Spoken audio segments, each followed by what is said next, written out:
devotees who've joined today. Srila Prabhupada ki jai, Guru Maharaj ki jai. This is Rupini Padma Devi Dasi from Orlando, Florida.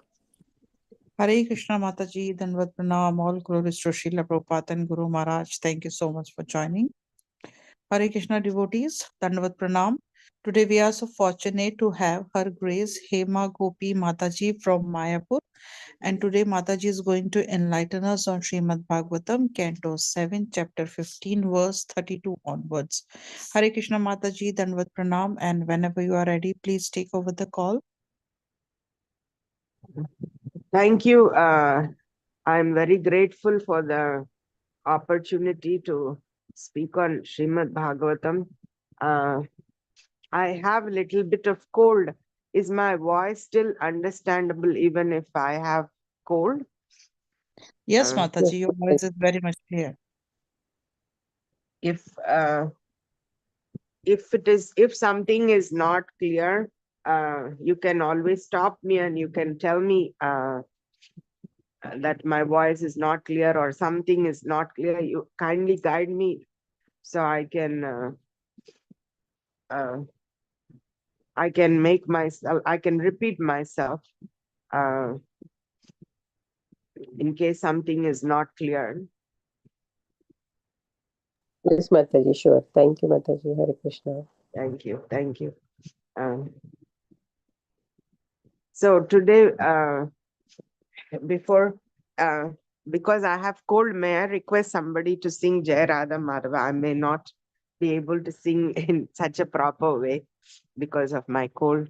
Could somebody sing Jai Radha Madhava, praying to the Lord before we start hearing Bhagavatam? Any volunteers?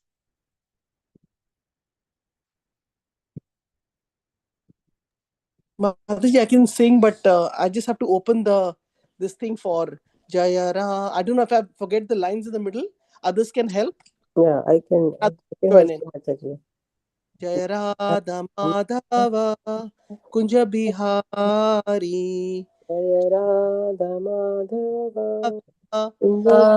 Kunja Bihari Jaya Gopi Jana Vallabha Girivaradha Girivaradhari Gopi Jaya Gopija Vantaba Girivaradhari Girivaradhari Yashodanandana Braja Jana Ranjana Yashodanandana Nandana Brajana Jaganandan Yashodanandana Braja Jana Ranjana Yashoda Yashodanandana Vrajananandan Yamuna Tira Vanachari Yamuna Yamuna Tira Vanachari Jaya Radha Madhava Kunja Vihari Jaya Jaya Radha Radha Madhava Kunja Bihari Jaya Radha Madhava Kunja Vihari Jaya Radha Madhava Kunja Kunja Bihari. Hare Krishna. Mataji, is it okay or you want to sing more Hare Krishna also? Whatever you like. Hare Krishna, Krishna Krishna, Hare Hare, Hare Rama, Rama Rama, Hare Hare. Hare Krishna, Krishna Krishna Krishna Krishna, Hare Krishna Hare, Hare Rama, Hare Rama Rama Rama, Hare Hare Hare. Jaya Prabhupada, Jaya Prabhupada, Jaya Prabhupada, Srila Prabhupada. Jaya Prabhupada, Jaya Prabhupada, Srila Prabhupada, Jaya Prabhupada. Jaya Guru Deva, Jaya Guru Deva, Jaya Guru Deva, Jaya Guru Deva. Jaya Guru Deva, Jaya Guru Deva, Jaya Guru Deva, Jaya Guru Deva. Nitai Gaura Hari Bol, Hari Bol, Hari Bol, Nitai Gaura Hari Bol. Nitai Gaura Hari Bol, Hari Bol, Hari Bol, Hari Bol. उमज्ञानतिमिरन्दस्य ज्ञानञ्जनशलाकया चक्षुरुन्मिलितं तस्मै श्रीगुरवे नमः। ॐ नमो भगवते वासुदेवाय। ॐ नमो भगवते वासुदेवाय। ॐ नमो भगवते वासुदेवाय। नारायणं नमस्कृत्यं नरं चैव नरोत्तमं देवीं सरस्वतीं व्यासं ततो जयमुदीरयेत नष्टप्रायेषु भद्रेषु नित्यं भागवतसेवया भगवते उत्तमश्लोके भक्तिर्भवति नैष्टकी। कृष्णाय वासुदेवाय देवकीनन्दनाय च नन्दगोपकुमाराय गोविन्दाय नमो नमः।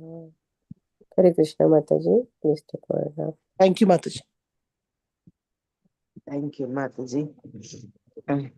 So we are reading from Srimad Bhagavatam, Canto 7, called The Signs of God, Chapter 15, titled Instructions for Civilized Human Beings. We are reading verses 32-33. I'll just read out the verse, synonyms and the translation. Pranapanau sannirundhyat pura kumbakaha rechakaihi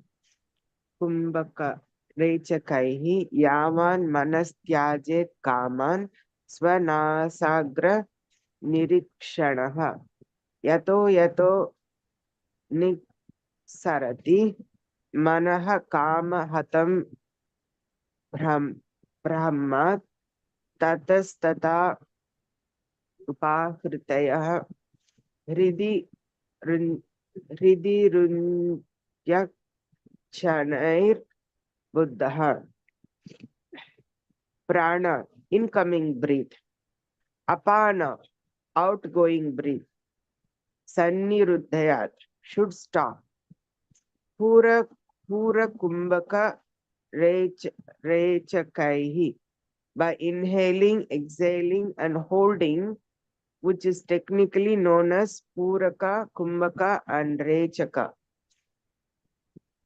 Yavat, so long, Manaha, the mind, Tyajet, should give up, Kaman, all material desires, Swa, one's own, Nasa Agraha, the tip of the nose, Nirikshanaha, looking at, Yataha, from whatever and wherever, Sarati, withdraws, Manaha, the mind, Kama Hatam, being defeated by lusty desires, Brahma, wandering, Tataha, from here and there, Uparitya, after bringing it back, Hridi, within the core of the heart, Rundhyat, should arrest the mind, Shanahi, gradually by practice, Buddha, a learned yogi. Translation. While continuously staring at the tip of the nose, a learned yogi practices the breathing exercises through the technical means known as Purakaha, Kumbhaka, and Rechaka, controlling inhalation and exhalation and then stopping them both. In this way, the yogi restricts his mind from material attachments and gives up all mental desires. As soon as the mind, being defeated by lusty desires, drifts towards feeling of sense gratification, the yogi should immediately bring it back and arrest it within the core of his heart. Purport. The practice of yoga is concisely explained herein. When this practice of yoga is perfect, one sees the super soul, the Paramatma feature of the Supreme Personality of Godhead within the core of one's heart. However, in Bhagavad Gita 6:47, the Supreme Lord says, Yoginam api sarvesham matgatena antaratmanaha Shraddhavan vajate yoma same yukta tamo mataha. of all yogis, he who always abides in me with great faith, worshipping me in transcendental loving service, is most intimately united with me in yoga and is the highest of all. A devotee can immediately become a perfect yogi because he practices keeping Krishna constantly within the core of his heart. This is another way to practice yoga easily. The Lord says, Manmana bhava mad bhakto madhyaji mam namaskuru. Always think of me and become my devotee. Worship me and offer your homage unto me. Bhagavad Gita 1865. If one practices devotional service by always keeping Krishna within the core of his heart, man manaha, he immediately becomes a first class yogi. Furthermore, keeping Krishna within the mind is not a difficult task for a devotee. For an ordinary man in the bodily concept of life, the practice of yoga may be helpful, but one who immediately takes to devotional service can immediately become a perfect yogi without difficulty. This Om Namo Bhagavate Vasudevaya, Om Namo Bhagavate Vasudevaya, Om Namo Bhagavate Vasudevaya, Om Vishnu Padaya Krishna.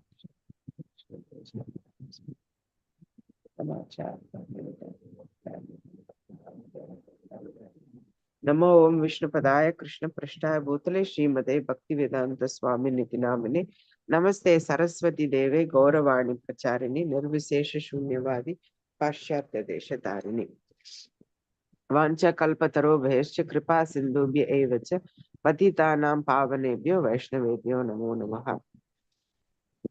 जय श्री कृष्ण चैतन्य प्रभु नित्यानंद श्री अद्वैत गदाधर श्रीवासादि गौर भक्त वृंद। हरे कृष्ण कृष्ण कृष्ण हरे हरे, हरे Ram Ram Ram Hare Hare. So this chapter is called Instruction for Civilized Human Beings. And like we discussed in one of the previous classes, the civilized human beings are people who follow the Varnashrama system. And they are classified as Brahmana, Kshatriya, Vaishya, Shudra, or Brahmachari, Grihastha, Vanaprastha, and Sannyas. And this particular chapter gives a lot of instructions to Brahmanas and guides them towards becoming sannyasis, and a lot of instruction is given for sannyasis in particular. So it is meant for the cream of the society, the top class people of the society. And as we read these verses, we are so grateful to Srila Prabhupada, because Prabhupada not only gives the exact meaning of the verse in proper pure Sanskrit translation, no interpretation, everything is as it is, but he also gives us in his purport the proper understanding of the verse. Yeah. So somebody who is reading these two verses may think that that one is expected to do this practice of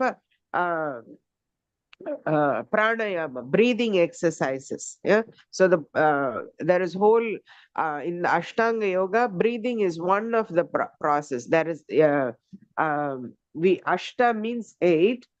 So Ashtanga yoga is a process where 8 limbs are there, 8 steps are to be followed, and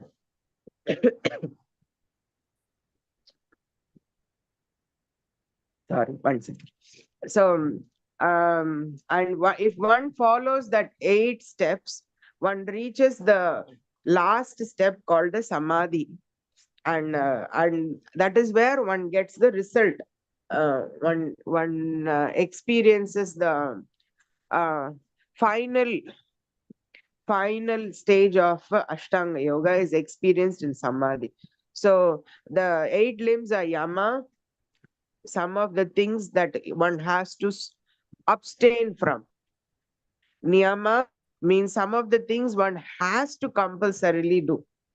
And then asana refers to different bodily postures.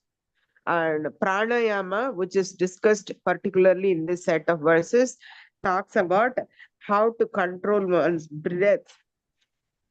And pratyahara refers to controlling of the senses. Yeah, the purpose of pranayama is to control the mind, which is called as the king of senses. And pratyahara is to control the other five senses. Once the king is controlled, then the other servants, the other five senses are just the servant of the king. So the other five senses are controlled by pratyahara.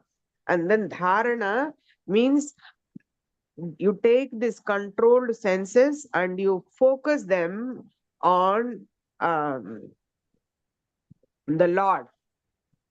And then the seventh stage is dhyana, where one exclusively meditates on one particular form of the Lord.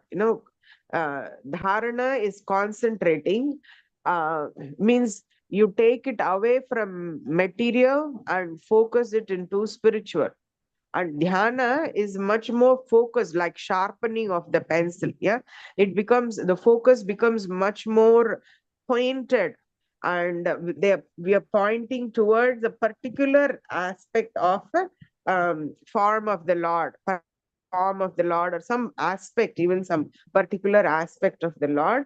And samadhi is the stage where one's mind is completely absorbed in this meditation. And when one is completely absorbed in such a meditation, uh, uh, one is able to control all the material disturbances. And uh, the end process is that one is able to see the Paramatma. Of course, there are people who do the meditation with the idea of seeing merging into Brahman, so they get a slightly different result. But ultimately, both Brahman and Paramatma, they're all features of the Supreme Lord. So either you go this way or that way. Basically the meditation can, depending on what you are meditating on, you're meditating on Brahma Jyoti or you're meditating on the Lord within the heart, accordingly you will get that realization. Paramatma feature is realized, or the Brahman feature of the Lord is realized. Yeah, that is and when you realize that, that is called as samadhi. So we are very grateful to Srila Prabhupada, because he explains how this is not uh, this is not the only way of meditating. Immediately he quotes from Bhagavad Gita, and he says, these people, these yogis who are mentioned in this verse, they are having some struggle. That's why the instruction is coming, that if the mind goes away, if the mind just gets distracted, when if you're not able to control the mind, means it is in the stage of pranayam, there is some difficulty. Yeah, pranayam is meant to control the mind. Pratyahara is meant to control the senses. And if you're not able to do that, and then immediately, the yogi should immediately bring it back and arrest it within the core of his heart. Yeah? So it is all his own personal strength. This process is all, the Ashtanga Yoga, one has to depend on his own personal strength. Bhagavad Gita, Krishna gives in 6th chapter, the verse Prabhupada quotes is the last verse. Yoginam api sarvesham is the last verse of Bhagavad Gita, 6th chapter. But the first initial verses, Krishna explains this Ashtanga Yoga, where the yogi, where you can see how the yogic process, the yogi has to be completely be dependent on his own strength. Yeah, Ajitatma, self-control, ekaki, stay alone, saucha deshe, in a very clean place. And samagraivam, you have to keep your head and body and everything in straight line. And as explained here, you can't close the eyes fully, you can't close the eyes, you can't keep the eyes open, you can't keep the eyes closed. You have to keep the eyes somewhere in the half middle way. And then what should you do with the eyes? You have to stare at the tip of your nose. And you can't sit in a too high place, in case you doze off, you're going to hurt yourself.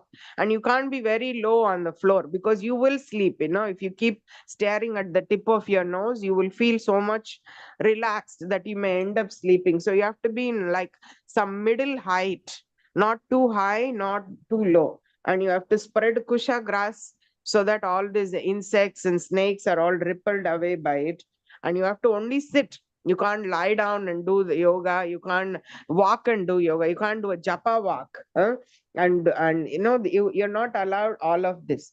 So many restrictions, so many, and all of the responsibility of success lies on the shoulders of the practitioner. He has to restrict his mind from material attachments. He have to give up his mental desires.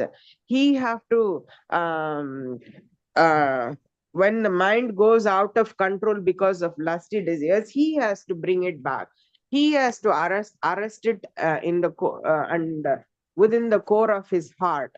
So much is all on himself. And immediately Prabhupada points out, this is not the best kind of yogi. Yeah, this is, Krishna says in Bhagavad Gita, you can take this path, but these guys are not the best type. You want the ultimate type of yoga, then follow. You want to become the best type of Sarvesham. Of all the type of yogis, the best type. Who is the best type? The one who is intimately united with me in yoga. And he abides in me with great faith, Shraddhavan, Bhajate Yomam, worshipping me in transcendental loving service. Yeah. So he is the perfect yogi.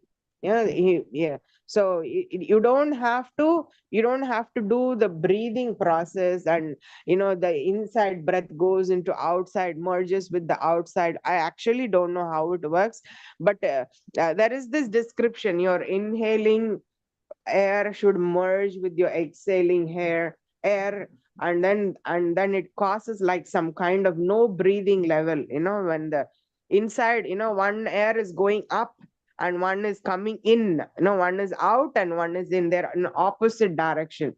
So if they both merge, then there is no more flow of air. It's like two side, like a traffic jam, basically. Like one is trying to go this way, one is trying to go that way, and they're so perfectly balanced that no air goes in or out. You completely block the air movement. And when you do that, you apparently reach a level of controlling mind. Your mind comes under your control when you reach that stage of not breathing at all. Completely block your breathing.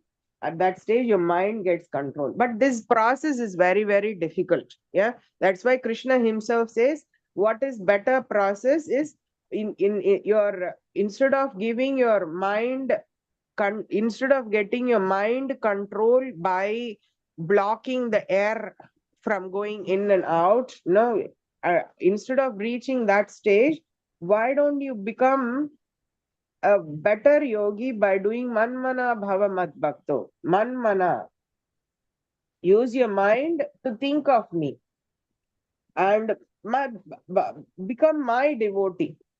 Yeah, and worship me, Madhyaji, Mam Namaskuru, offer your obeisances unto me. So this one is the easier process, whereby one's faith is increased. And the greatest advantage is it is not completely dependent on the individual practitioner. It is dependent on the mercy of the spiritual master, instructions of the spiritual master, strength of the devotees with whom one is practicing, and ultimately the Lord is infinitely helpful in the process. Yeah, you take one step, Krishna takes 100 steps towards you. He is more than happy and willing to help. So the process compared to Ashtanga Yoga, the process of Bhakti Yoga is super effective.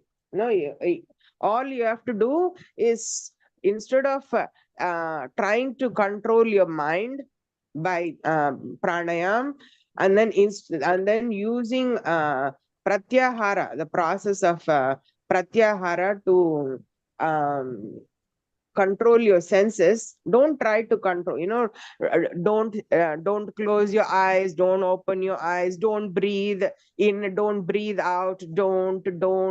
Instead of putting so many don'ts on the senses, what we do is we give them a whole load of do's.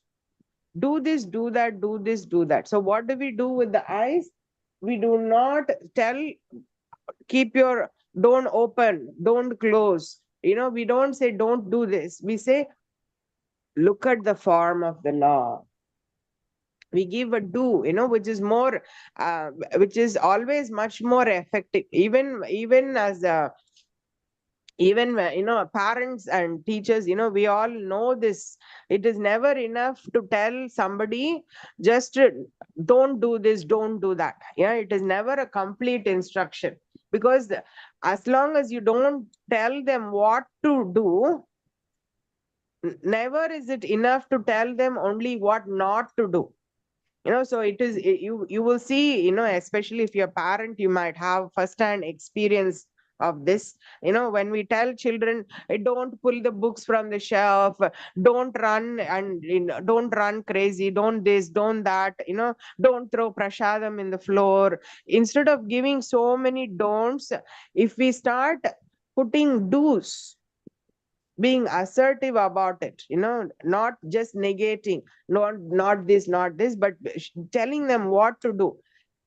Don't, instead of saying don't spill prashadam all over the place, say eat prashadam, eat prashadam inside your plate. No, and don't run everywhere crazy. Sit in a place peacefully, and don't fight with your sister, don't fight with your brother. Both of you work together cooperatively, play together cooperatively. So when we give assertive statements, it is much more easier for the practitioners to follow. So Krishna here basically, it's called param drishtva nivartate. Instead of telling don't this, don't that, don't, he just gives a higher taste. Do this, do this, all these are allowed, do these things, and you do these because these are actually going to help your senses align in devotional service. Use your mind to think of Krishna, use your senses, use your eyes to see Krishna's form, use your breathing. Instead of trying to balance the air from going in and out and blocking it and all that, which is like almost like a near death experience. Instead of trying to do that, use it for smelling the tulasi and flowers offered to the Lord. Don't eat too much, don't eat too less, eat prashadam. Assertive statement is eat prashadam. And don't hear this, don't hear that, don't hear prajalpa, don't hear nonsense, hear Krishna katha. So every sense, when it's just given a higher taste, when they are all engaged in a higher taste, then they all become automatically aligned in the service of the Lord, and the mind becomes automatically controlled. And it is not, and that is why Prabhupada in the purport says, mind is not difficult. Keeping Krishna within the mind is not a difficult task for a devotee. It's so easy, because all you have to do is just give them higher taste, give them higher taste, give every, mind is the king of senses, and all the other senses are servant, and engage all of them in service of Krishna.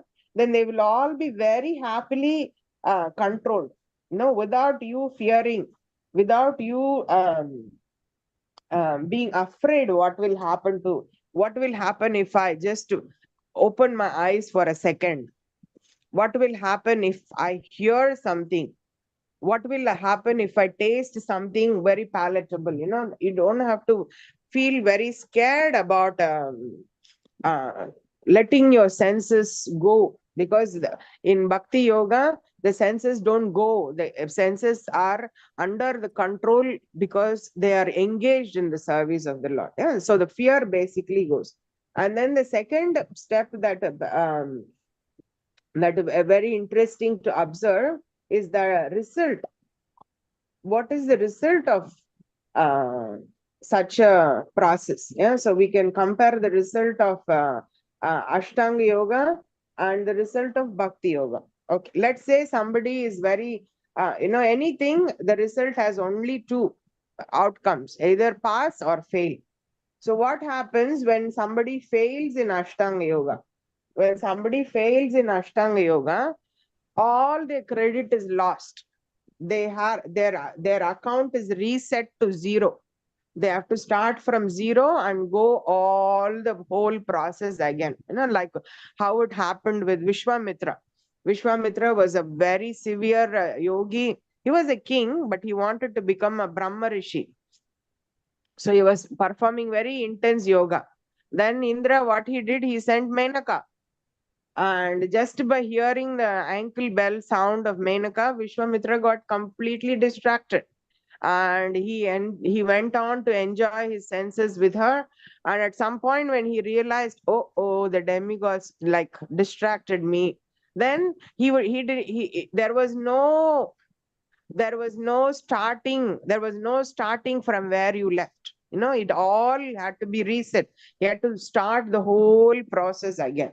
Yeah, so when you fail, your account gets repeatedly reset. Go again, go again, go again. Every time you fail and you fall down, you need to start from zero again.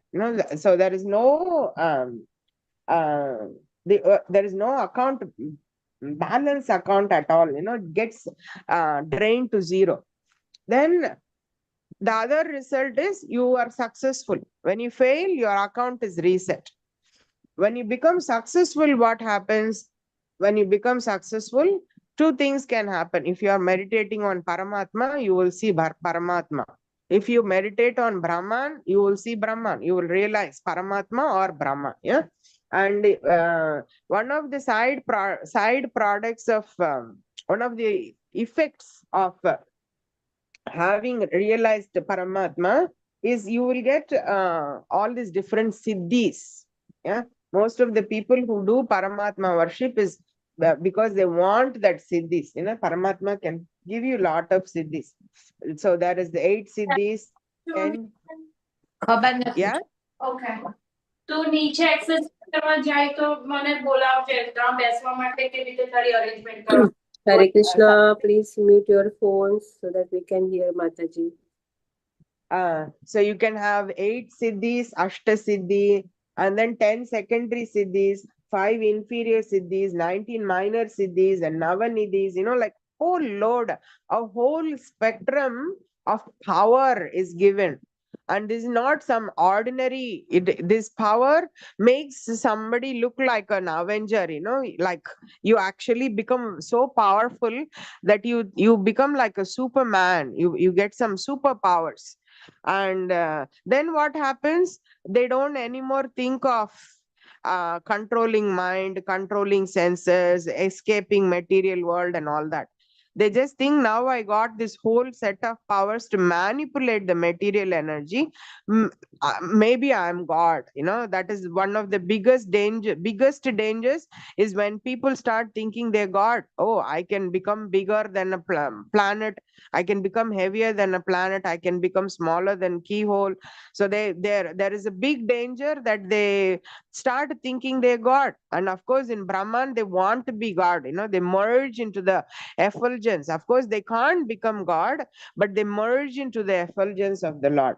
So when you are failing your Ashtanga yoga, then you are reset, zero. All your bank balance goes to zero. You have to restart again and again. And even if you are successful, it is much greater danger. because you are either distracted by this Ashtasiddhi, Navanidhi and all that, or you're completely destroyed by the thought that you have become God. No, you are God, So the result is very negative. Either you are successful or failure, the result is very negative. And what is the result of practicing bhakti yoga? The it can be two also, failure and success. So you're practicing bhakti yoga and you fail, then what happens to you? Then in your next birth, if you practice 50% bhakti yoga, you have not reached perfection, you have reached only 50% perfection, then you start from your 51st percent. Nothing gets reset. Whatever you store as your spiritual credit, it goes after birth and birth and birth. It will never become zero again. You continue from where you left. The account balance is always maintained. And what happens when you become successful? What when you fail, you pick up from where you left in your next birth. And if you become successful, what is the result of bhakti yoga? The result of bhakti yoga is um bhakti yoga.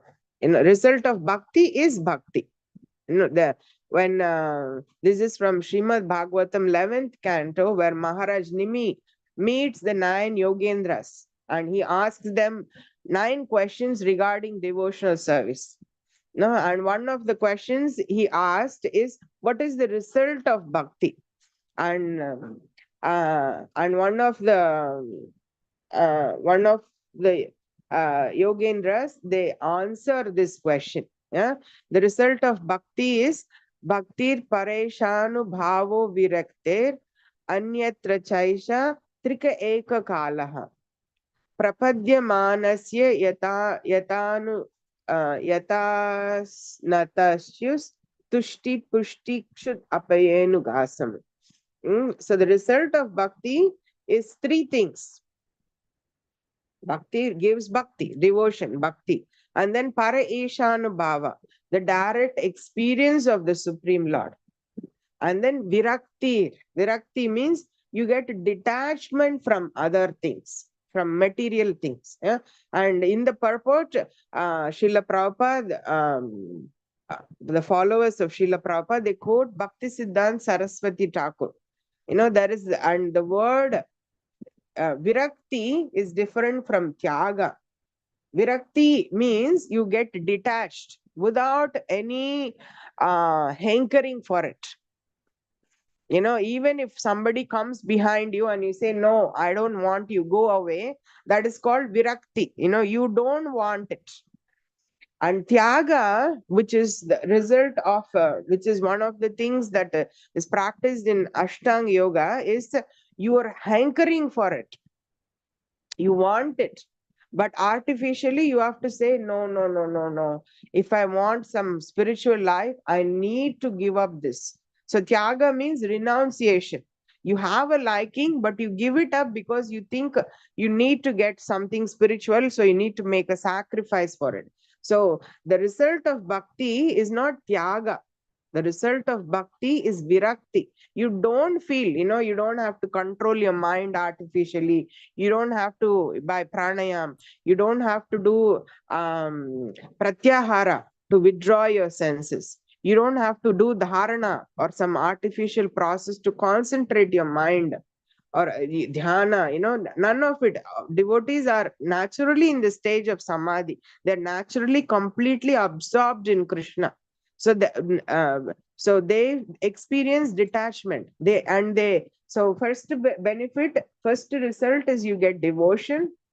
Second benefit is that you get para ishanubhava. You get the direct experience of the Supreme Lord. Means devotees' life, every step they will see Krishna's hand. Every step there will be some, if this is the rule for the whole world, for devotees it will be like a total different rule. Not that we need it, but it will be so. Krishna arranges that everything is exceptionally wonderful for devotees. We get the direct experience of Krishna's presence in our life. And virakti, we automatically become detached from material things. And they all occur simultaneously for one who has taken shelter of the Supreme Lord. And it is compared, this bhakti is compared to, in this practicing process of bhakti is compared to the process of eating. If somebody is eating, he experiences three things simultaneously. First is satisfaction, tushti. You're hungry, you eat, you feel, nobody has to tell you, oh, now your hunger is going away, now you're feeling satisfied. Automatically it will come. So the devotion is compared to satisfaction. And pushti means nourishment. Nourishment. And when you eat food, automatically the food will nourish your body without any external effort put by you. Automatically nourishment comes into your body. And it is compared to the direct experience of the Supreme Lord, because the direct experience of the Supreme Lord in our life is nourishing our Krishna conscious. So that is compared to direct experience is compared to pushti or nourishment. And virakti is compared to kshudapayaha, means eradication of hunger. Just like hunger is a feeling that goes away when you eat, similarly, material detachment is a feeling that you automatically get when you practice bhakti. You don't need to separately make an endeavor. Hunger goes away, the attachment to material things go away. So it is one of the very important verses, something that every devotee can memorize to remember that the result of practicing bhakti is you will get more bhakti, and you will get Krishna's presence in your life, and you will automatically become detached. And Prabhupada points out that in the purport. Prabhupada never allows this kind of verses where people are talking about this Ashtanga yoga or breathing process or Brahman meditation. Whenever such things come, Prabhupada immediately, our great fortune is that we have Prabhupada, because he immediately points out how there is an easier process, how there is a higher process, how there is a more effective process, and by that process how one can become much more successful. So summarizing today's class, the verse is talking about how to perform Ashtanga yoga, and gives all of these ideas, half closed eyes, focusing on tip of the nose, controlling the breathing, and controlling the mind, giving up all kind of material desires, and capturing the mind back and arresting it in the core of the heart. So all these are given as a process of how to escape the material world.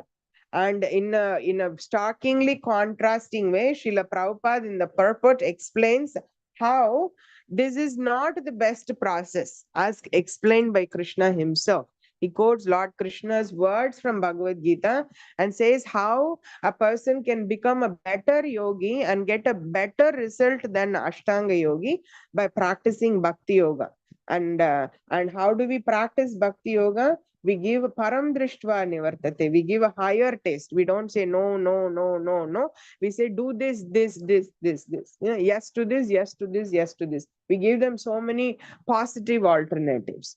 Shravanam, Kirtanam, Vishnu Smaranam, do all of that. Hear about Krishna, Kirtan, Vishnu Smarana, Pada Sevana. There are a lot of do's that will engage the mind and senses in a positive way.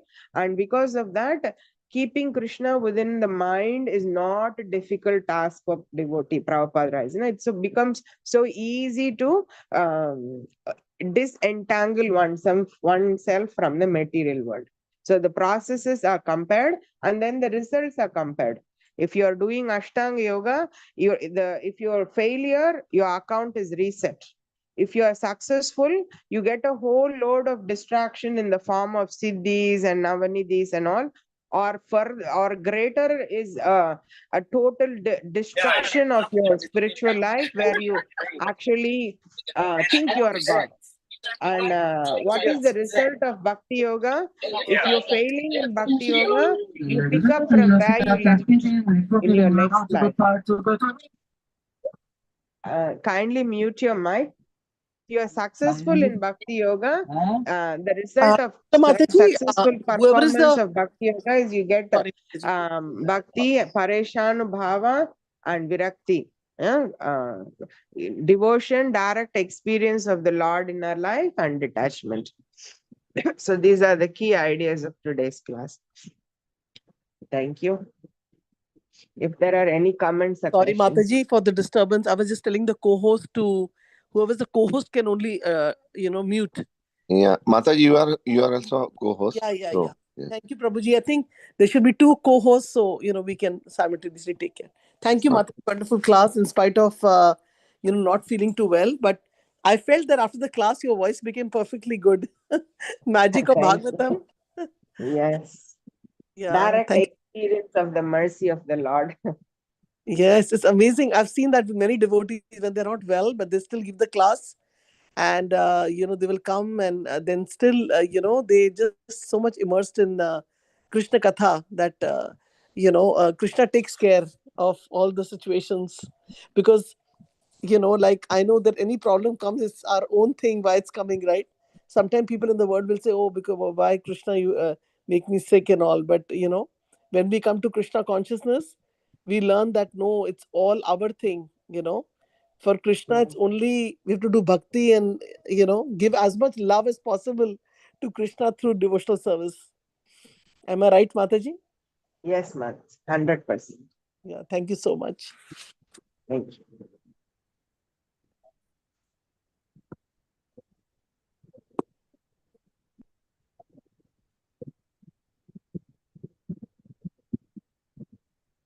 So if there are no other comments or questions, I just wanted to mention that when it says that a simple line where Krishna is saying, remember me, uh, and chant my name and offer, like, of course, like we mentioned in the earlier class, we are doing it through the parampara system, but still in a way for us it is a direct thing, because ultimately in our heart we're thinking, oh, the Lord's name is on our tongue. And then of course maybe we do remember our Guru Maharaj, Srila Prabhupada, but then they help us so much, our Guru Maharajas, to remember Krishna. And Krishna is saying so nicely, it's like I believe it's a triangle, right? There is Guru, Krishna, and us. Is that true?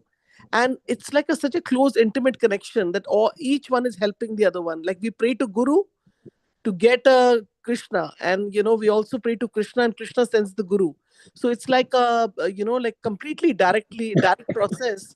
And sometimes a person can wonder, I mean, I'm so busy in my life, how can I, why is Krishna saying, always remember me, think about me, but then they have to follow the process, because the consciousness has to change. If a consciousness is connected to the world, then you know how it will be. And I really like that point in the beginning, I think you read or you spoke, is that the mind is the king. Mind is king of all the senses. So if we can control it and capture it, like you said, was such a wonderful thing, because sometimes it is very hard to understand that the mind is a sense, because in senses we are seeing, okay, our eyes are there, what are they doing? Are they looking at the deities, or are they looking at some other things, what others are wearing, or what, and then like nose. So these are concrete things on our face. Ears we can see, touch is there, and all those things are there. But mind is something which is inside. No one can see, no one can know what I'm thinking about. And of course we can, since no one can see, but Krishna knows what is going on inside. And it's so subtle that thing, if we can control, then like for example, if you go to the market, and like in India there's so much of joints, chaat papdi and all that stuff we get. So if the mind is telling the sense, oh, go have it, and then the senses will go, the tongue will go, and you'll go there. But if the mind says, no, we can go to the ISKCON temple to Govinda, a little bit more further, and we can go and have it there. Or the other way, we can make at home, make the whatever dough and urad dal, like uh, chaat and chole, and soak them and boil them and do whatever process is there, and we can make that. And in fact, that is the best, because it's all the mind, which is needs to be controlled. So I'm just like thinking of it from the example point of view. But if you have some more thoughts to share where we can make our mind more strong, and remember this, that the king of the senses means this king has to be controlled. Then all the other things, because I'm not there yet, Mataji, that where it's like I'm only having prasadam, because sometimes, especially in India, like when we go out, like there are sometimes we are in a situation where far reached, there is this Jenny restaurant or whatever. So we eat there, we offer in the mind. So it's not like completely prasadam cooked by devotees eaten. But if we want to make our life like that and make our mind, think of it as how to capture this king mind. So, and only take prasadam, no, don't eat anywhere. How can we do that? That's my question, Mataji. Hare Krishna. You have you in the process you have answered also. Really? It's all in the mind, Yeah. If the mind is saying we will eat only prasadam, then there's nothing, no other force that can make you eat anything else. And the minute the mind says let's try out something new, something different, something that we have not tasted for a long time, because we came to ISKCON, we never went to this shop anymore to eat this or that, then immediately the senses will take us there. So Yes. whenever the mind is suggesting something, we can give it a healthy alternate option. So it is happy with that option. A higher param drishtva nivarte, a higher taste is given, then all the senses will automatically be happy. Even making it in home and offering to Krishna and having, even though it's all extra effort, we will still be very happy. We will feel completely satisfied. So as you were asking the question, you yourself gave the answer to Yes, and also, the question. Mataji, like unlimited prasadam is there when you're cooking that particular item at home. I was thinking one of the benefit, and I'm saying this so I can remind myself more by speaking it out. Like for example, like taking the example of like a chaat papri, everybody enjoys that, or whatever chole bhature. Once we make at home, we always have so much of leftover. Even if you go out and eat something, they'll give you this thing, then they will charge you. So it's like Prabhupada gave an example. People go and they want to be intoxicated, so they will go and spend money, and they will go and buy intoxication, and then after that it'll effect will be gone. But when we are uh, chanting the holy name, that intoxication is free. That is something which we have to get addicted to, the chanting of the holy name. So all the time, the chanting of the name should keep on going on, even if we don't have beads with us. We have completed our 16 rounds. I've seen some devotees yesterday. There were devotees like doing walking, chanting. I don't know what they had no bead bag with them, but they're constantly chanting. Like I can make out that they are constantly taking the Lord's name. So it's very, very blissful to be in association of devotees like that. So yeah, I was thinking I've answered the question, but at the same time, I also heard one more thing, Mataji, related to this thing, that when we go to some restaurants in ISKCON, like suppose it's Govinda's at the Delhi or some other place, Mumbai, then it is not necessary that the cooks, the people who are cooking, correct me, Mataji, I don't want to criticize ISKCON because I'm part of it. Like the cooks, for example, if somebody is cooking in the temple kitchen, right, and they're offering to the deities, definitely that effect, that prasadam is much more, what to say, this thing. Then you go to Govinda's where it's cooked by a lot of other people. Of course, they might have a picture or something they're offering in the restaurant, but isn't there a difference between the prasadam there, because one is being offered to the deities directly in the temple, and one is like in a restaurant. So can you shed some light on that? Like, is it okay to eat in regularly in Govindas? Because uh, we've not exactly seen the kitchen who are cooking, and of course there must be initiated devotees and all that like that who will seriously follow the rules. But I just wanted you to give me some thought on that. Sorry, uh, Mataji, if I'm asking you a if question in spite of your health not being too well, but If you don't want to answer, Mataji, it's okay, because you need rest also. Sorry. No problem, no problem. Whatever I love this group of devotees, because whatever we talk about is all that is beneficial for all of us. We all go through all these. We all have these questions. We all think about these things, how to deal with it. So when I am talking about it, I am kind of making it relevant to myself too. So Yes. obviously eating in Govindas is much higher, as a better alternative than eating anywhere outside. That is definitely there. Then we have the question of people who cook, and the consciousness of the person who cooks. It enters the food. It enters the food. And there is this famous pastime of Bhakti Siddhanta Saraswati Thakur. Once he was offered prasadam, and after eating prasadam, he felt very sad. So he asked, who cooked prasadam today? Then they said it was cooked by this such and such a Mataji who recently became a widow. And she was feeling very, she is going through a phase of deep sorrow because of having lost her husband. And so it is true, when we are cooking, then the the consciousness of the person who's cooking is transferred into the food, and then the person who is eating it, he gets inflicted by it.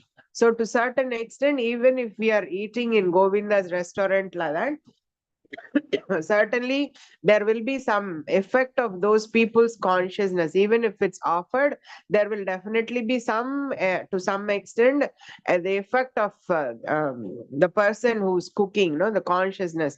And when we think about Mahaprasadam, of course, directly offered in the altar, and devotees are cooking, these are not karmi people cooking and devotees offering and giving, but devotees, Brahmin Diksha devotees, they wake up, they bathe, they come exclusively with the meditation of serving the Lord. So obviously the impact is the level of it is not just a physical sustenance, it is spiritually sustain. It's a spiritual sustenance also. The impact is way more when we eat. And then of course then there's Maha Prasadam, which is the topmost, the play. You take a prasadam offered from the devotees to the deities, you offer it to devotees, and then you eat the uchishta, the remnants of the devotee. That is like you get the topmost blessing. That is the topmost blessing one can get.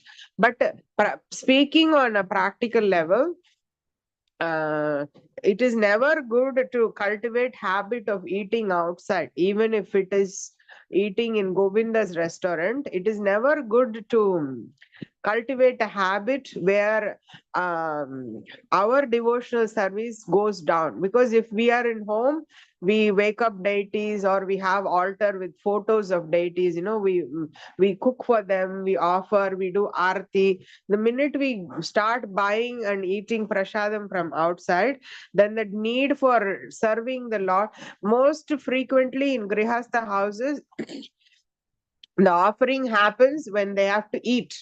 That standard is what is generally practiced. In temple, you have to feed Krishna in fixed time. The priority is Krishna should eat. In the houses, the offering happens when devotees have to eat. So of course, every house has some minimum standard, like one time offering, one time arati. Some minimum standard is there, but apart from that, cooking is happening for the family, and Krishna is eating along with us because he is our family also, and he is the first one to eat because he is the master of the house.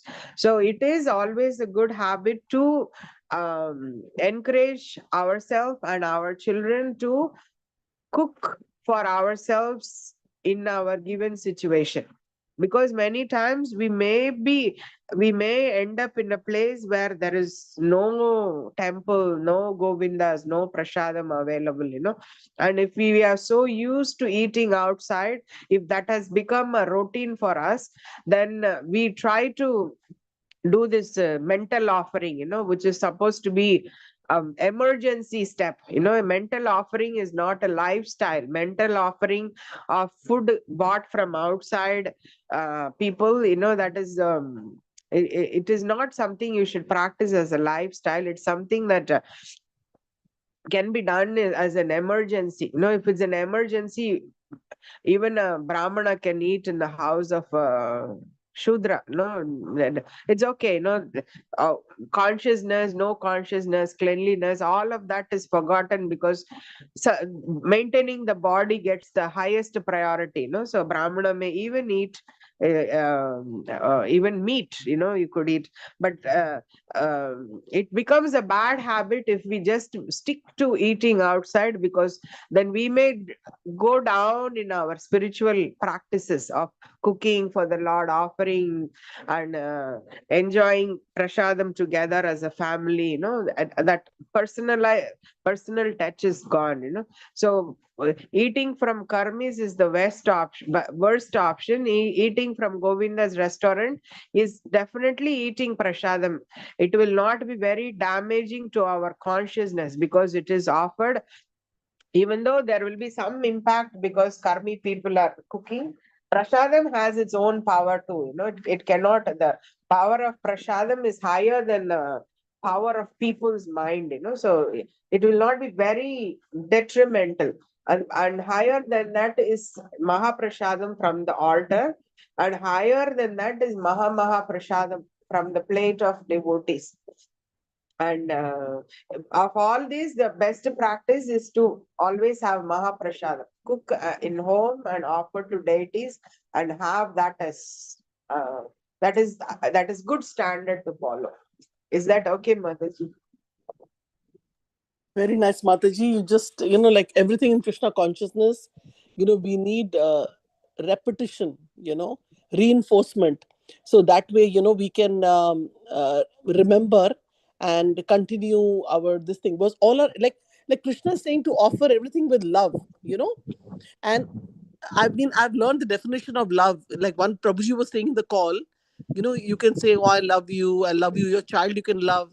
You can love. But the child is saying, "Give me some food," or "Give me some something," and the mother is saying, "Oh, you go take it on your own." Then what is the love there? There's no love, Yeah. because similarly with Lord, and I'm sure, like when we buy something from outside, a kachori or something, and you offer, even if from a pure vegetarian shop, and the same thing we are preparing and offering, there's a difference. Krishna will accept that more, because we have taken that much time out, and just like we take out time, while reading, chanting, and we take out time to cook, and then we're offering. So some of the thoughts which came from your answer. Thank you, Mataji. Thank you so much for your association and thoughts on prasadam. Hare Krishna. Thank you, Bhagavad. Thank you. Hare Krishna Mataji, Dandavat Pranam. Great Hare to see Krishna Prabhupada. Partha Prabhu. It was such a nice class, and so I learned so many new things from it. About first is about that the Astasiddhis are, of course, Astasiddhis are terminate with the body, and but that the process of this Ashtanga yoga, if they fail, they lose everything, and even if they achieve something, they become puffed up, proud. So that way, it is not helpful both ways. And then about that the benefits of bhakti, parashanubhava, and virakti. That is quoted the verse that is so nice. The virakti. Yeah, so the virakti is there with the Mayavadis also, but the difference is along with the virakti, in bhakti we have attachment to Krishna. Is it? Except for process of devotional service, there is no other any other process where virakti can develop. Virakti means you naturally feel no taste for material world. Mayavadis, they only have tyaga or renunciation. They may control their mind successfully, and they may give up any kind of material desire, and they may actually even merge in Brahman and become one with the light of the Lord. But it will only be the difference between virakti and tyaga is tyaga depends only on your strength. The minute your senses go out of control, that renunciation that renunciation also goes out of control. So that is why after reaching the level of Brahman, you will see Prabhupada says, they come down from the Himalayas and they come into the cities and they open schools and hospitals. Yeah. Because they want that variety. They want some kind of some that tyaga is not very satisfying, because you are artificially controlling your senses. So once they are there in that platform for quite some time, they become so bored that they will come back to doing something in connection to the material world. They will again associate with material world, but they will associate in a way that it will look like it is good activity, like they are opening a school, they are opening a hospital, Ramakrishna Mission Hospital, Ramakrishna Mission School.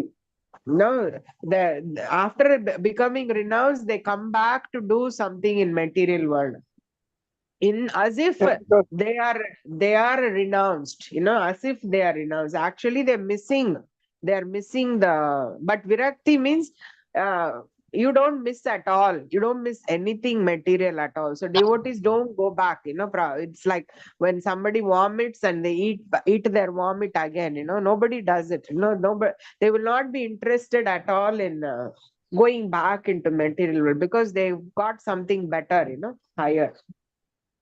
understanding Virakti Mataji. cannot be in any other process except for devotion. In all other process, only Tyaga is there. Oh, yes, yes. Yes, uh,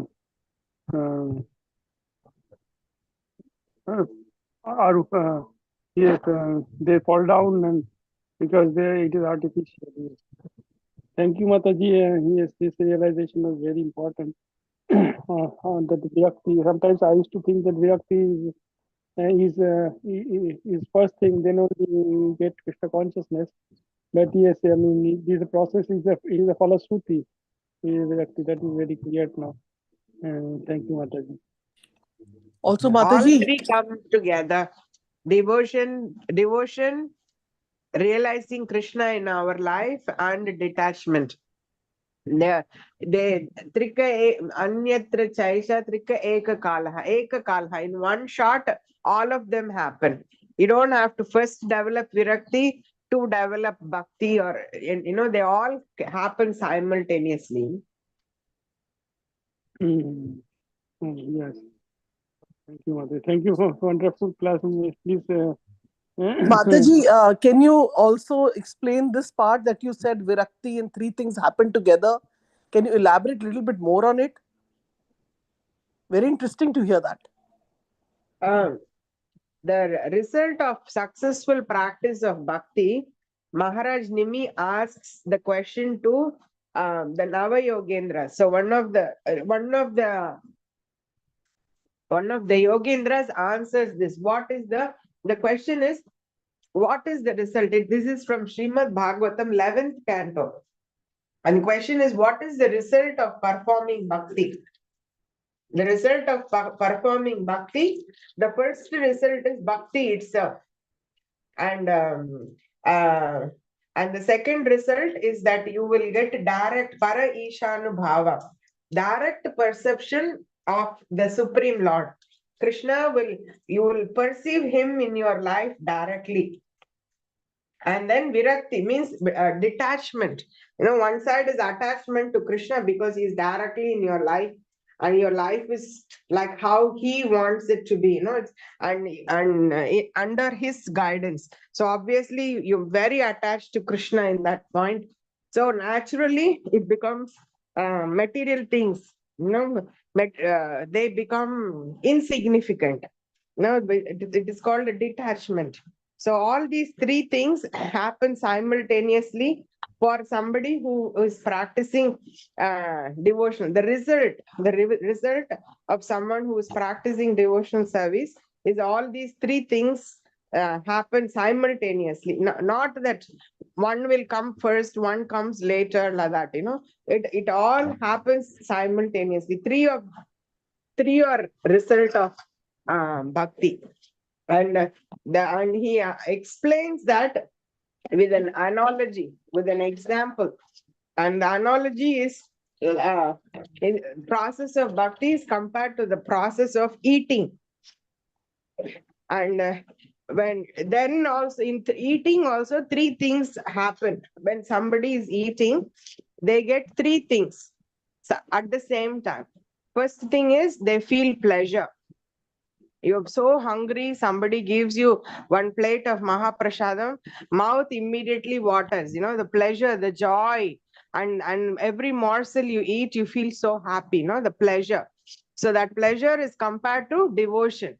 The devotional service is very pleasurable. So the pleasure of eating is compared to getting devotion towards the Lord.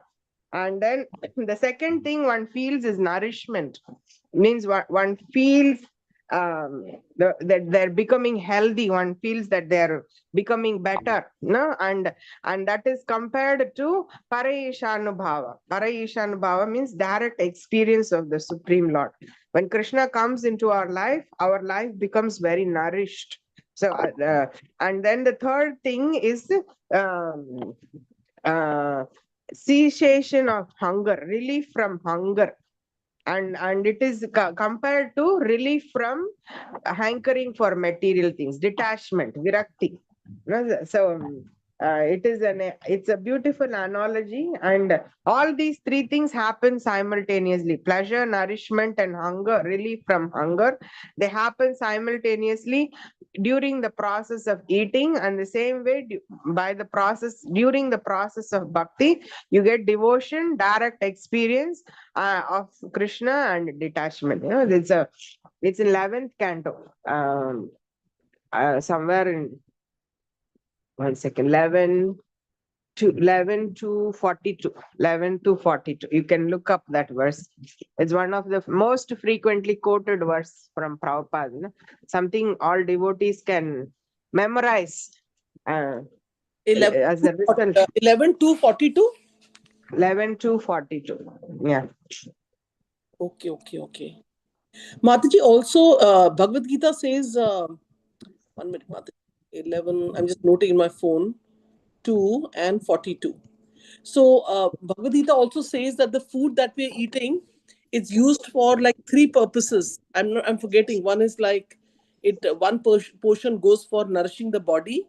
Second, it has a mental effect. I don't know if anyone remembers that. And then third is mentally. It has an effect on the mind. It nourishes, and the third one I'm forgetting. So yeah, like just if anybody remembers that, the basic thing from Bhagavad Gita.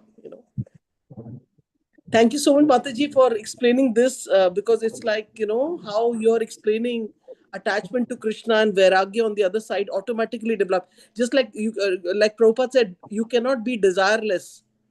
You cannot say I'm going in a state of desirelessness. You'll always desires, but desire dovetail in Krishna consciousness. Yeah. So Mataji, one question more intrigues my mind is from your class. You said uh, it was somewhere in the middle. One thought process was there that yes, some people take up the Krishna consciousness immediately, and the others, then the other kind of people, they are like they will keep on hearing anything, but they will not chant, they will not take it up. So, like it's all the mercy of all the devotees in my life, and all Guru Shri Prabhupada and Guru Maharaj. That somehow first time when I came to temple, no, and I felt like my life was a completely useless life for 20, 30 years where I had not met devotees, I had not heard the kirtan. But the day I came into the temple, I felt as if I will never ever leave this place. This will be part of my life. Every Sunday I have to come. So I felt like this because I had yeah, you mentioned about that the anything in spiritual life does not go waste, right? All the credits, Yeah. 100%. So that means I had some spiritual credits because of that. I had to live this life of karmi life, so to say. I don't know we can use this word or not in now, that the materialistic life for say 30 years around approximately. And then when I first time met devotees, came to the temple, I was like hooked on. So that means that there was something going on there in the previous life, and I made reconnection after 30 years. So, if you have some thoughts to share, and why I'm asking this question is, you might think that, like Mataji asked such silly questions, but the point is, one thing keeps on intriguing my mind, that, I've been trying to, like as my Guru Maharaj, His Holiness Jayapataka Guru Maharaj says that, and instructions he gives that, make your family Krishna conscious, right? Now we're trying my best to make, but then it's not happening. So I'm thinking, oh, okay. So, like, I had bhakti in my life, 30 years it was not there, and then I met devotees. So for these people, they will probably do next time in their life, or maybe this life also, because I don't think they have any spiritual credits at all, which is stopping them from going to temple, chanting. So how do we take this question diverted towards the preaching point of view, and making our mind more positive, thinking, hey, it's like, it's okay, you had your this thing and you liked the kirtan first day, these guys didn't, you know so why you boggle your mind, like that. So do you understand what I'm saying, Mataji? How can we Yeah, understand? yeah. Yeah, sorry Mataji for my language, but I'm just wanting to know that if some people are not taking it up, they spiritual credit, how do we take this positively? That, or how do we make us self understand that, okay, let's, how they say, a person is distributing books and the person is throwing the book on you. That's fine. You pick up the book, put it on your head, put it there, move to the next customer, but it actually doesn't happen. Our mind will keep on saying, oh, how hard you're trying, how hard this process is, this person is not taking, why are they not taking, so do we think like that, that well, whatever we're giving them, prashadam we're giving them now, अब इनका तो next life में उधार होगा, ये लोग फिर से पैदा होंगे, एंड देन समहाउ उन्होंने थोड़ा बहुत ही चैंटिंग सुना है घर पे और प्रसादम खाया है, तो इनके नेक्स्ट लाइफ में, whether it is brother, sister, husband, wife, whatever, nephew, whoever it is in the family, इनका तो नेक्स्ट लाइफ में ही उधार होगा, इसमें होएगा नहीं। ये लोग तो they are not just picking it up, they are just not picking it up, so some Mm. thoughts on that, Mataji, from you. Hare Krishna. We can, there is two perspectives. One perspective is from the book Bhagavatam, and one perspective is from the devotee Bhagavatam. No, so and whatever you presented, that is from book Bhagavatam. Whatever you are saying is very accurate as per Srimad Bhagavatam. Somebody has a sukriti. Sukriti is devotional credit. Devotional credit comes when you have performed some kind of indirect devotional service. You gave a cup of water to book distributing devotees, or somebody was chanting Hare Krishna in the road and you just stood there clapping your hands, or in your heart you admired them, appreciated their voice, music, the Maha Mantra itself. So these are all called Sukriti. Sukriti is an action that becomes like the stepping stone to becoming bhakti, and it's a stepping stone to becoming a bhakta. Something you do that will give them some start in their spiritual life. And whatever you are telling, that eating prashadam and all, they are not counted as sukriti, they are all bhakti. So that is already, it means that their spiritual journey is already started.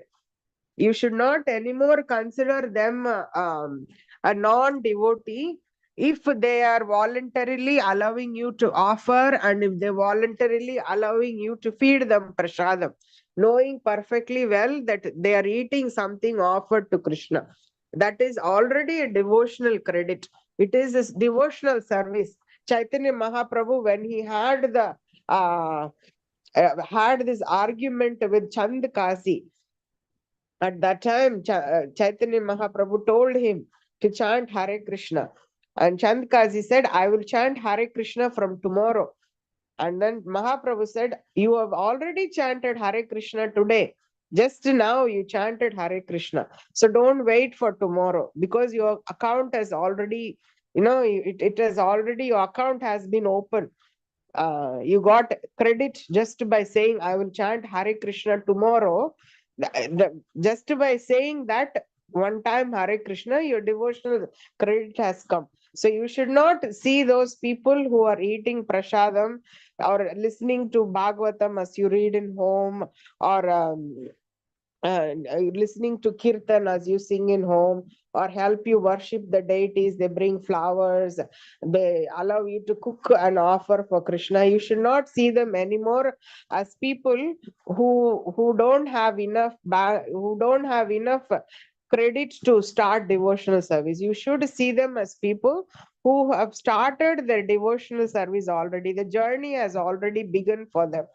Just the account, instead of getting big notes like you are getting, initiation instructions from spiritual master, instead of getting big notes in their account, they're getting smaller coins, cents and pence they're getting. But that is also spiritual credit. It is whatever they are getting from you is not Sukriti. So we need to treat them as such. There is 3 levels of dealing with the devotees. So those who are not very advanced in Krishna consciousness, Kanishtas, when we come across them, we should offer them respect. We should, in our mind, we may not offer obeisance to them, we may not take their association, we may not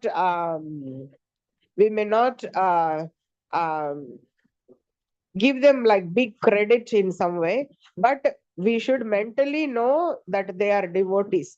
And the minute we understand that, that gives a big change in our the person Bhagavatam. Now looking from the viewpoint of person, the minute a person Bhagavatam understands that somebody's devotional credit has started, all they want to do is give more and more and more currencies in that account, help them grow their devotional credit more. So more prasadam they get, very good. More katha they're listening, very good. More books they are reading, very good. More kirtan they listen to, very good. Any aspect of Krishna consciousness that interests them, they will encourage, they will give them the opportunity to accept it. Even if it is something like they bring sabji for you, your husband is not chanting, but he brings vegetables so that you can cook and offer to Krishna. So that is already a devotional service. When one drunkard came with the roll of tissue paper and he told to Prabhupada, this is a gift I brought for you, Prabhupada accepted it as devotional service. He said, this person is doing service. He wants to offer some service, that he is seeing Prabhupada as a respectable sadhu, and he is offering service to sadhu. So we should give them that credit. And more we see those tiny things, and more we encourage them, and more we appreciate, more we are grateful to them for that support, greater will be their participation. They will become more enthusiastic. Today he brought you one sabji, tomorrow he will bring 3 sabji. He will somewhere he will think, oh, I saw this fresh mint leaves, I thought I should bring it for you to cook for Krishna. It is not directly their love for Krishna, it is simply an expression of their gratitude towards you, that you are acknowledging their contributions in your spiritual life. So the minute you do that, everybody likes to be acknowledged. The brain is wired like that. The brain it sustains on acknowledgement and appreciation. So immediately they will be very happy. Oh, today you chanted one round, you helped me chant, you were very peacefully working so I could chant. Thank you so much, I really appreciate. You brought these vegetables for me, thank you so much, I really appreciate. And that is when a Kanishta Bhakta becomes a Madhyama Bhakta. A Kanishta Bhakta cannot do that. Thank you so much. I give credit to you. Your devotional life has started. You are, when Kanishta cannot recognize that. He cannot recognize devotees. A Madhyama can. And a preacher, when you are a preacher, you are a Madhyama Bhakta, no? So at that time, you are actually uh, collecting currencies for their account. You are helping them build their spiritual credit, and that's very difficult. It's like walking on a razor edge. You don't know what you may say too much, that becomes like pushing them, like you go to Krishna, like any kind of force will make them move away. So you can't push them too hard, but you can't also give up on them. You can't give up also. So it is a very, very personal path that you are creating for that particular soul towards Krishna. And it's like how you deal with them is like walking on the edge of a razor. You can't slip this way or that way. It will cut immediately. So you need to be cautious, and that requires some madhyama level of bhakti. So we need to grow there to make them devotees. So that is from the perspective of the person Bhagavatam. So like summarizing, book Bhagavatam gives credit to everyone's devotional service. Person Bhagavatam tries to build those credits for everyone by acknowledging every single deed somebody is doing. That's how one becomes person Bhagavatam. Is that okay, Mataji? Yes, thank you, Mataji. And just recently, we had like a family gathering. So my husband, I mean, he supports, but he's not following Krishna consciousness like that. So he was telling, I just from your answer, I remembered this point. He was telling that I keep finding out recipes for my wife because she doesn't take onion garlic. I keep finding out from my sisters, sisters' family, because like he had made this chutney and without onion garlic and all that, and of course he allows us to offer everything. And like some of the words you spoke, Mataji, it's like my husband is doing that, really helping us. And I had come from India, so many vegetables he cooked food for us, because we were tired. And then he said, like, you know, I've cooked it, or you can offer to Krishna and have. So he was saying there's so many recipes, and my family members were like, wow, this person is like, trying to find recipes for, because his wife is following and daughters are following. So yeah, now, and one positive point you said is that uh, we should appreciate them, and their spiritual life is already started. So and that's very nice, Mataji. I'm so happy for this answer. It's very positive for me. And razor's edge, we have to be very careful, because we are in that situation where sometimes they're favorable, sometimes they're not. So we have to intrigue in such a way that their interest is there, is there, directly, indirectly, towards Guru and Krishna, Guru and Goranga. Thank you, Mataji. I just loved the answer. I'm so happy to have You you on the have call, to cook Mataji. something special for him. That's something he likes. We will put Krishna in back burner. Of course, Yeah. not with onion and garlic. We just Yes. cook something, his favorite sweet, his favorite sabji. Hmm. Offer to Krishna, give it to him, and write a beautiful letter of appreciation. Or, I mean, me and my husband, when we talk, we just fight like Tom and Jerry. So I write letters, but probably you both have better communication. So you might just sit and talk. I was just reflecting, Yes. my dear Prabhu, how much you're so supportive, how much help you've given us so that we can go to Krishna, and I'm so grateful.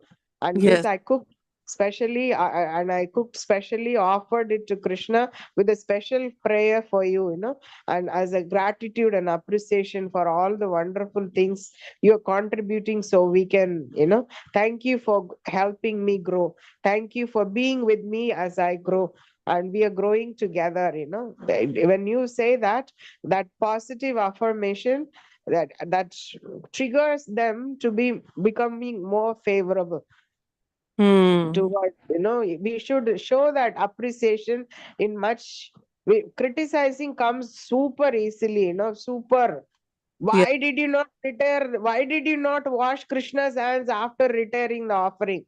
Why did you not put back the flute and mukut and everything after offering? Mhm. I shout at my girls like crazy. They when they offer, they will immediately retire the offering by ringing the bell, and they will forget to put back the flute. You need to do idam machamaniyam idam padyam. You need to wash Lord's hand, and you need to put back the crown, everything, and close the curtain so they can sleep after lunch.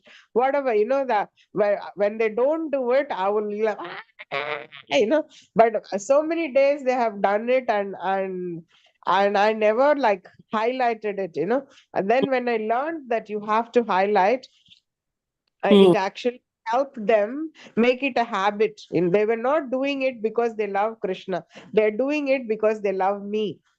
Mm. And Very and nice. that through me, that service is going to Krishna, no? And eventually it became a love for Krishna. It became a habit that they should do it. It became love for Krishna eventually. But that positive affirmation, some kind of giving credit, some kind of acknowledging, some kind of gratitude for their support, those things go a long way in sustaining our own spiritual life, and helping them come up faster. Yes, Mataji, thank you so much for this positive answer. I'm sorry if I took somebody's time and they had some thoughts or something on the verse, but it's like we have to really see in our life that we are leading how we could actually be very very ungrateful, and Mataji is enlightening us that we have to appreciate for all those people, because they are actually really helping us financially, mentally, many other ways. Our family members who are not, actually chanting and doing direct seva to Krishna. Thank you, Mataji. Hare Krishna. Thank you, Marcus. Thank you, Mataji, for a wonderful class and all the details about prasadam and gratitude. Really appreciate it. It will help me a lot, Mataji. Hare Krishna. Thank you, Hare Krishna.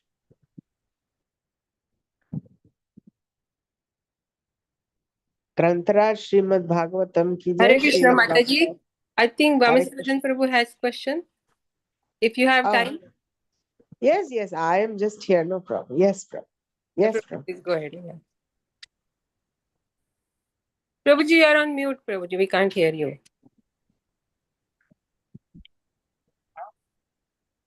Hare Krishna. Now we can hear you.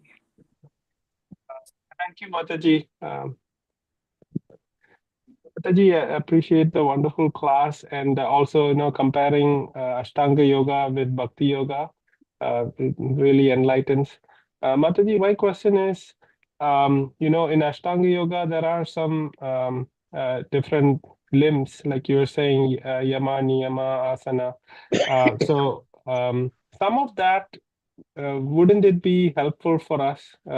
Again, asanas is like doing yoga, and I know in bhakti we don't stress on any yoga for the body at all. Like we are focused on the um, 9 limbs of bhakti, but we don't do any exercise is mentioned.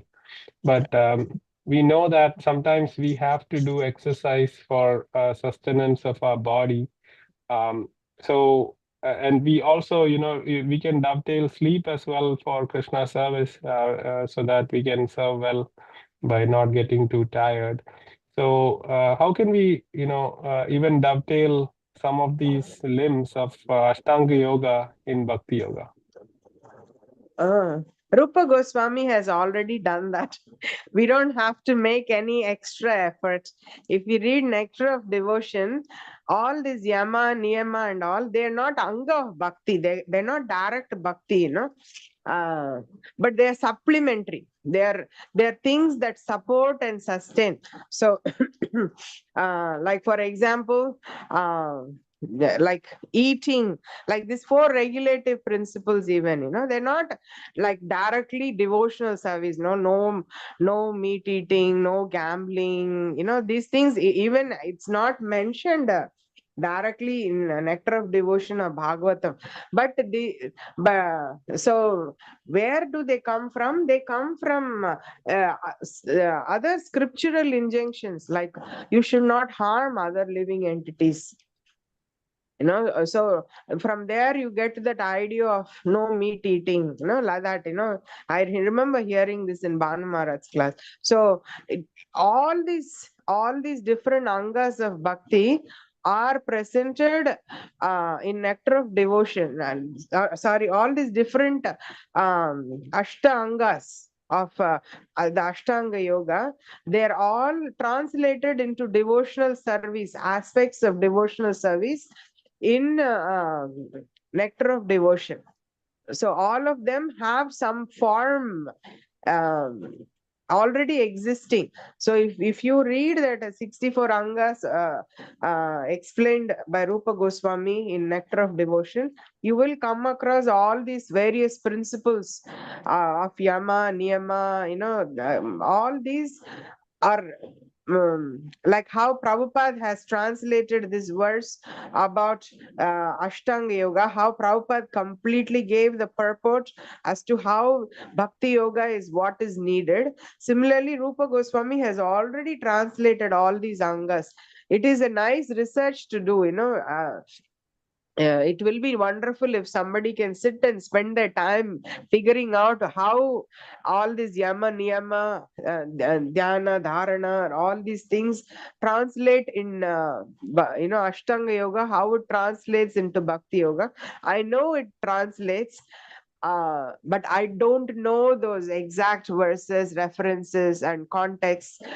So it will be nice if somebody actually does that as an exclusive project, So then we can say that Ashtanga Yoga is comprised in like the whole process is just a subset of Bhakti Yoga, Rupa Goswami has already done that work of understanding, like you don't have to do yoga per se, but there are some things you can. Chanting is considered pranayam. I remember it now. You don't have to. Uh, I don't remember that. Some article I read. In a nutshell, they were telling how these 8. I can only remember now that chanting is pranayam, and samadhi is equivalent to following the instructions of spiritual master. So but then it's all translated. If I find that article, I may share a link with Mataji so she can share it if there is a WhatsApp group or something. But it's existing, and some more intensive work should be done by devotees so we can tell people how Bhakti is the universal set and Ashtanga Yoga is subset.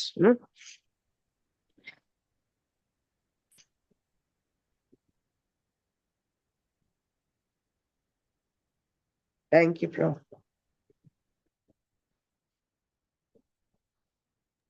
Thank you so much, Mataji. Thank you, Hare Krishna. Yes, Mataji, we have a WhatsApp group, Everyday Chant Zoom call WhatsApp group, Harinam group.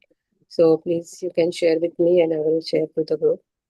So Yeah, thank I'll you so try. much for this nectar class, and you explain so nicely each and everything, and especially the in the how we can understand the result of bhakti, like with the difference between tyaga and virakti.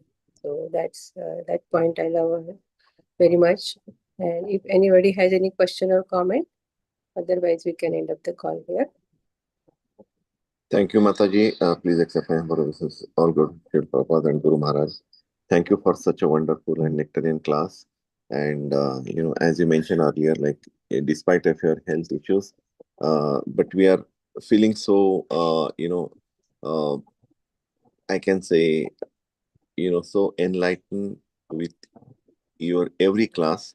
So thank you for that. Only one thing I did not hear clearly. You gave one example about Srila Prabhupada. Like someone gifted something to Prabhupada. So what was that you mentioned? Like like gifted something, and then you gave that example. So I just want to know what gift he gave to Prabhupada.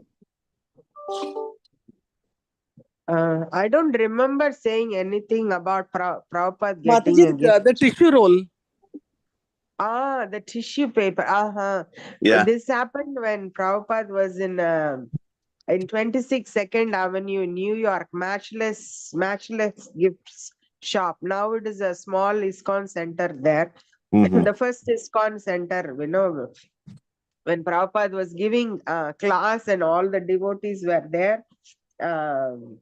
At that time, one of this, the place is that place used to be surrounded by all these drug addicts and drunkards and all these people. So but one such guy, some crazy guy from the road, he walked into the Prabhupada was there with the other guests, and they were all chanting, and he was talking from he was giving Bhagavad Gita class, and this person strolled in like full high, and he had a roll of tissue paper, and he came and he gifted it to Srila Prabhupada. And Srila Prabhupada did not look at him as if he's some obnoxious guy or somebody who's like disturbing or anything like that. He immediately said, this person is here to offer some service. You gifting something to a sadhu is like serving, no? So Prabhupada immediately acknowledged him in that way, Mhm. that this person is offering some service, uh, and that is the mood that a preacher should have, that we are able to acknowledge every small contribution of everybody uh, in our progress and in ISKCON's progress. Some people are life members, they give a lot of money. We never should just look at them as some people who are karmis, and whose money should be pulled for Krishna service. They are giving voluntarily to Krishna. It is devotional service, no? So that is the point I was trying to make, that you should give credit to every small contribution, and that Yes, will yes. encourage people to become closer to Krishna. Yes, yeah. Thank you, Mataji, for such a wonderful example. It is a very simple example, but it elaborates very largely, hugely. I can say, like even like I remember Vaisheshika Maharaj used to, give classes on the book distribution, and that Maharaj mentioned one. Someone asked question like, Maharaj, how much uh, money we should take for this book? Then. Vaisheshika Maharaj simply answered in a simple way, saying, you can just give the Bhagavad Gita, mentioning that it is a free knowledge for you all.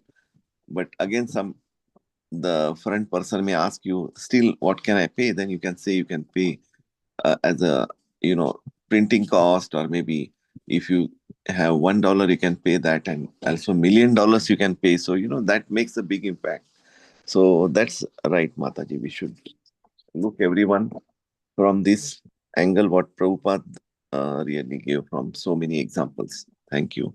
Thank you for wonderful classes, Mataji. Hare Krishna. Thank you. Hare Krishna. Also, Mataji, I wanted to mention about the Ashtanga Yoga question which Prabhuji was asking. Actually, it is really a part because when devotee was sitting and chanting, and Prabhupada would say, "Sit properly, sit straight, sit with the back straight." So, and then also in Bhagavad Gita, so many times it's said that you should not eyes be not be fully closed. You should be sitting in a like a like, I mean, in the sense that and the asan we sit in, we should sit in that Padmasan, no? And which is like a people do meditation and all that. So many things we have taken because if our back is straight, then it is easy to concentrate. They have this different chakras in the body, so probably that is also connected to bhakti, because if we just slouch back or lie down on we won't even know when the mala has fell down and we are sleeping. So I feel that is a part of so much a part of bhakti, that just want, I don't know, I'm just my little small knowledge, I was thinking like that for some. Yeah, right, Mataji? Yeah, man. The 4 regulative principles we have, they are part of the niyama from sorry, the yama, the don'ts, the 4 don'ts we have, they are part of Ashtanga Yoga also. And their equivalent is present in Nectar of Devotion, where these 4 regulative principles are coming from. Rupa Goswami quotes verses from various Puranas and from Bhagavatam, and he highlights those, so I know for sure that those 4 are there. But other things we do, like, sit properly, you don't have to sit, you don't, there is no rules for chanting namna makari bahuda nija sarva shakti tatrarpita niyamita smaranena kalaha.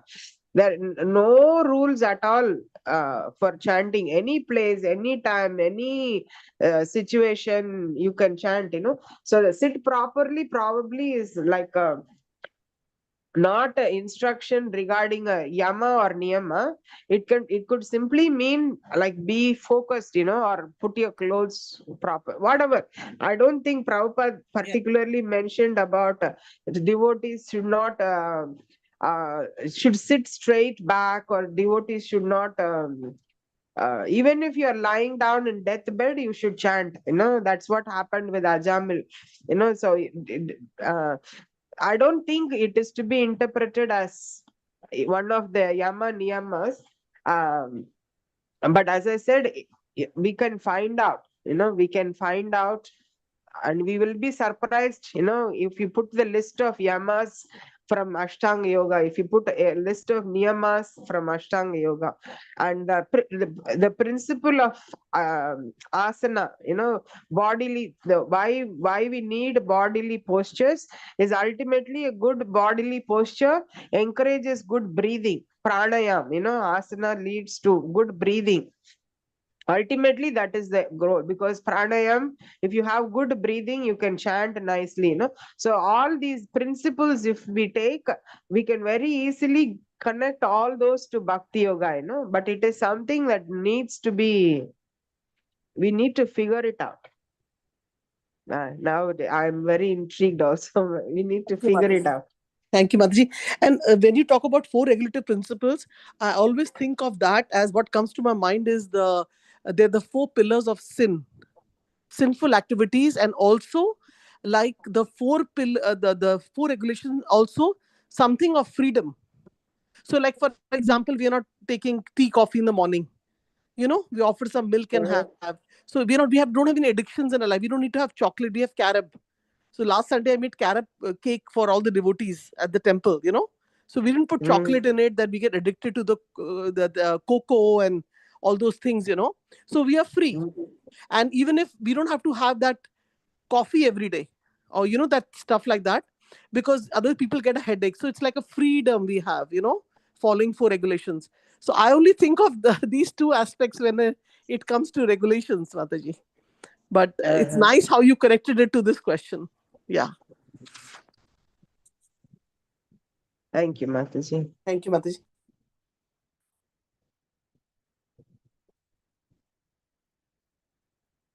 ग्रंथराज Shrimad Bhagavatam की जय। जय श्रील प्रभुपाद की जय। जय। सामवेद गौर भक्तवृंद। पाञ्चाकल्पतरुश्च कृपा सिन्धुरेव च पतितानां पावनेभ्यो वैष्णवेभ्यो नमो नमः। अनंत कोटि वैष्णववृंद की जय।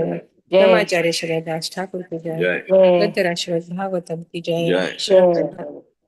हरग्रेस हेमा गोपी माता जी की जय। जय थैंक यू सो प्रभुपाद की मच। जय। सबकी जय। जय। श्याम रसिका देवी दासी माता जी की जय। और somebody. Thank you, Mataji. Hare thank you. Hare Krishna. Hari बोल।